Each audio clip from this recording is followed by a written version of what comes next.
Assalamualaikum warahmatullahi wabarakatuh. Perkenalkan, nama saya Siva Nur Fitri Aulia Isti, NPM 20 20 01 10 40 01 07, Prodi Ilmu Komunikasi, Fakultas Ilmu Sosial dan Ilmu Politik, Universitas Muhammadiyah Jakarta. Di sini saya akan menjelaskan materi tentang Pancasila dan Islam. Materi kali ini saya ambil dari web UIN Malang yang berjudul Islam dan Pancasila. Yang kedua, saya ambil dari web republika.id yang judulnya Islam Kuatkan Pancasila.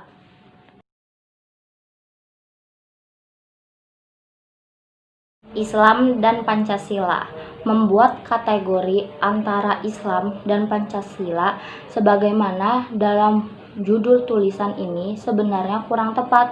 Ketika membuat kategori dengan menyebut Islam, maka yang seharusnya disebut pula adalah jenis agama lain, misalnya Hindu, Buddha, Kristen, Katolik, dan seterusnya.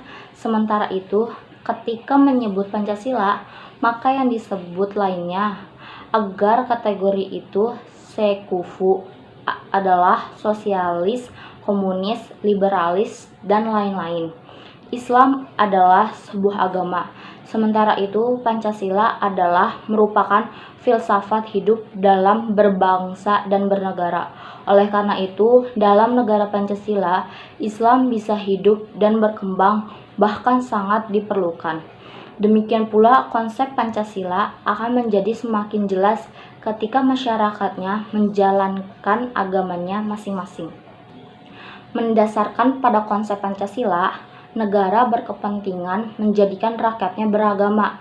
Itulah sebabnya sekalipun negara ini bukan berdasarkan agama, tetapi menghendaki agar rakyatnya menjalankan agamanya masing-masing.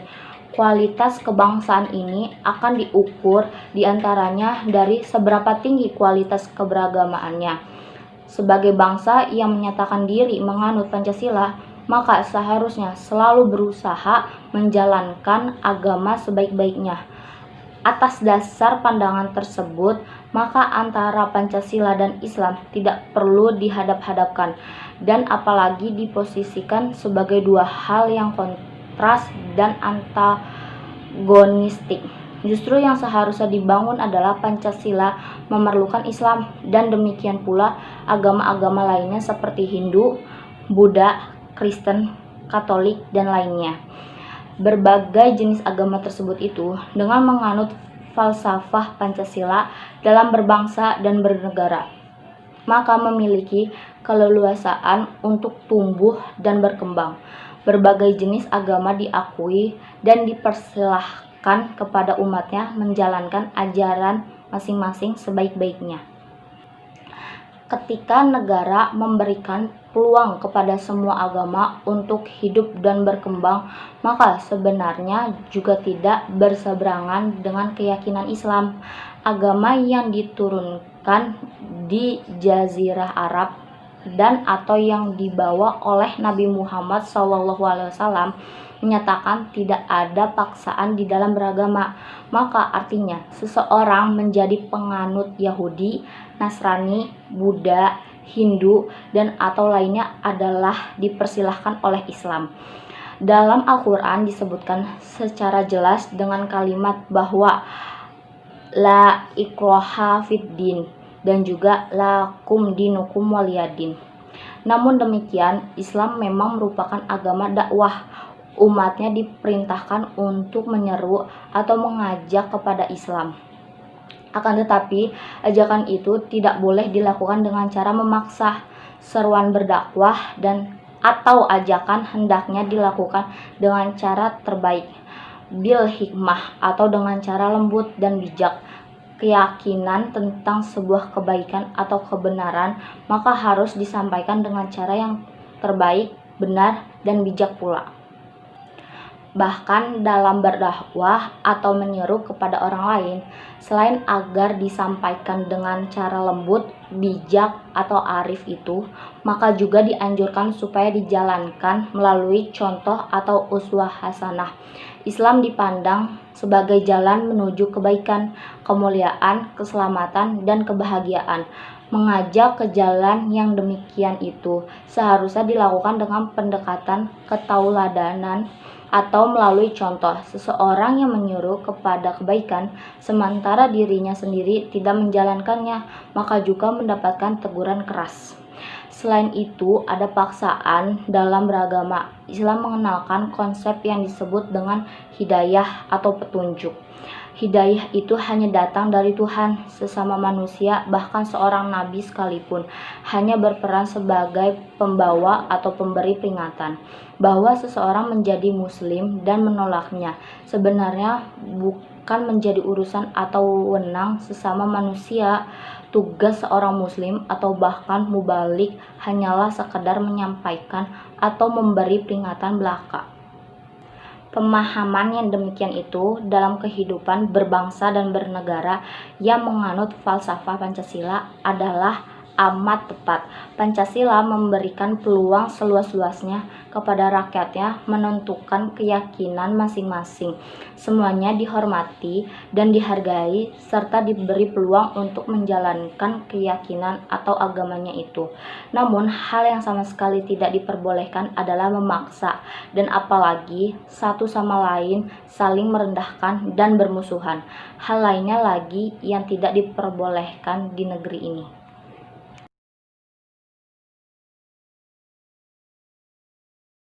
Dalam sejarahnya, nilai-nilai Islam umat erat merasuk dalam rumusan Pancasila. Ideologi negara ini pun tak terlepas dari nilai-nilai ketuhanan. Guru Besar Fakultas Adab dan Humaniora UIN Jakarta, Profesor Sukron Kamil mengungkapkan, Pancasila merupakan bentuk kompromi dari para pendiri bangsa. Mereka hendak meletakkan berbagai ideologi yang berkembang untuk bisa berdampingan dan tidak berhadapan. Di dalam Pancasila ada sosialisme, liberalisme, atau humanisme, dan agama. Menurut Sukron, dalam sejarahnya, agama merupakan faktor yang paling awal yang mempengaruhi manusia daripada akal. Atas dasar itu, agama lewat sila ketuhanan yang Maha Esa diletakkan sebagai sila pertama. Umat Islam ketika itu bisa mengakomodasi sila tersebut setelah berkorban dengan menghapus 7 kata dari Piagam Jakarta dengan kewajiban menjalankan syariat Islam bagi pemeluk-pemeluknya.